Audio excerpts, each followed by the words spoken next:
So sir suburban areas ఉన్నాయి. Like Kokapet కానివ్వండి, టెల్లాపూర్ కానివ్వండి. వీటిని ఎందుకు హాట్ స్పాట్స్‌గా చూపిస్తున్నారు? ఎందుకు హాట్స్పాట్ చూపిస్తారంటే ఇప్పుడు మన హైదరాబాద్ మార్కెట్లో ఎక్కువగా ఎక్కడ సైడ్ బాగా గ్రోత్ వచ్చింది ఫస్ట్ నుంచి అంటే ఓకే. వెస్ట్ మార్కెట్ అనేది బాగా డెవలప్ అయింది. అంటే మ్మ్. ఇది మన గచ్చిబౌలి కావచ్చు, కోకాపేట్, నానక్రామ్ కూడా ఈ ఏరియాస్ అన్ని కూడా ఎంత దూరం ఉంటాయి? హార్డ్లీ 5 to 10 km ఉంటాయి. అవును. నేను ఏం చెప్తా అంటే ఒక ప్రైమ్ లొకేషన్ ఉందంటే అక్కడ నుంచి 100 కిలోమీటర్ రేడియస్ పెరుగుతుంది ఎప్పుడైనా.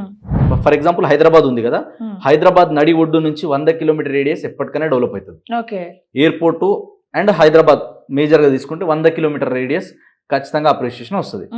అలాంటిది ఇప్పుడు హైదరాబాద్లో మేజర్ ఐటీ అంతా ఎక్కడ ఉన్నది అంటే గచ్చిబౌలి, ఈ నానక్రామ్ కూడా మనం మాట్లాడిన area. Yeah.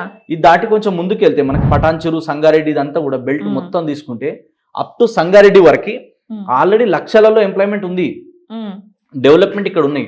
Plus ORR connectivity ఉంది. ఇటు సిటీ లోపలికి రావడానికైనా సిటీ నుంచి బయటికి వెళ్ళడానికైనా దగ్గర ఉంది. ఎయిర్పోర్ట్ యాక్సెస్ నియర్ బై ఉంది. కాబట్టి ఇదేంటంటే అక్కడ నుంచి హార్డ్లీ 10 కిలోమీటర్ రేడియస్ కాబట్టి ఆటోమేటిక్గా డిమాండ్ ఉంటుంది. ఇప్పుడే కాదు, ఇంకో 10 సంవత్సరాలైనా 20 సంవత్సరాలైనా నార్సింగి, కోకాపేట, గచ్చిబౌలి ఏరియాకు ఉండే డిమాండ్ ఎప్పటికి ఉంటుంది.